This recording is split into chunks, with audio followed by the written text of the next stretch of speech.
ಈ ಜೋಡಿಗೆ ಮದುವೆ ಏನೋ ಆಯಿತು, but court it self divorce ಕೊಟ್ಟಿದೆ. ಎಸ್, ತೆಲಂಗಾಣದಲ್ಲಿ ನಡೆದಿರೋಂತಹ ರಿಯಲ್ ಕೇಸ್ ಇದು. ಸಿಂಪಲ್ ಆಗಿ ನೋಡಕ್ ಹೋದ್ರೆ ಗ್ರೂಮ್ ಏನಿದ್ದಾರೆ ಅಂದ್ರೆ ವರ, ಅವರು ಹುಟ್ಟಿದ್ದು 1981 ಅಂತ ಹೇಳ್ಬಿಟ್ಟು ಮದ್ವೆ ಆಗ್ತಾರೆ. ಸೊ ಜಾತಕದಲ್ಲಿ ಸಹ ಸೇಮ್ ಇಯರ್ ಇದ್ದಿದ್ದು 1981 ಅಂತ. ಸೊ ಅವರು ಜಾತಕ ನೋಡಿದವ್ರು ಹೇಳ್ತಾರೆ ಜಾತಕ ಹೊಂದಾಣಿಕೆ ಆಗ್ತಾ ಇದೆ ಅಂತ ಅಂದ್ಬಿಟ್ಟು ಮದ್ವೆ ಏನೋ ಆಗ್ತಾರೆ. ಸೊ ಮದ್ವೆ ಆದ್ಮೇಲೆ ಗೊತ್ತಾಗಿದ್ದು ಇವ್ರು ಹುಟ್ಟಿದ್ದು 1981 ಅಲ್ಲ 1974 ಅಲ್ಲಿ ಅಂತ.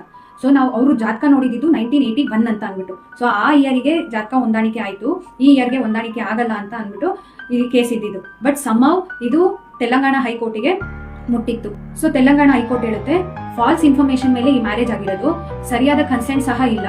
ಫೈನಲಿ ಕೋರ್ಟ್ ಡಿವೋರ್ಸ್ ನ ಗ್ರಾಂಟ್ ಮಾಡ್ತು. ಸೊ ಈ ಒಂದು ಇನ್ಫಾರ್ಮೇಶನ್ ಬಗ್ಗೆ ನನ್ನ ಒಪಿನಿಯನ್ ಏನು ಅಂದ್ರೆ, ಮ್ಯಾರೇಜ್ ಅಲ್ಲಿ ಬಿಗ್ಗೆಸ್ಟ್ ಫೌಂಡೇಶನ್ ಬಂದು ಲವ್ ಅಲ್ಲ, ಟ್ರಸ್ಟ್. ಹೌದು, ಟ್ರಸ್ಟ್ ಬ್ರೇಕ್ ಆಯ್ತು ಅಂತ ಅಂದ್ರೆ ಎಲ್ಲಾನು ಕೊಲ್ಯಾಪ್ಸ್ ಆಗುತ್ತೆ. ಸೊ ಈ ಇನ್ಫಾರ್ಮೇಶನ್ ಬಗ್ಗೆ ನಿಮ್ಮ ಒಪಿನಿಯನ್ ಏನು?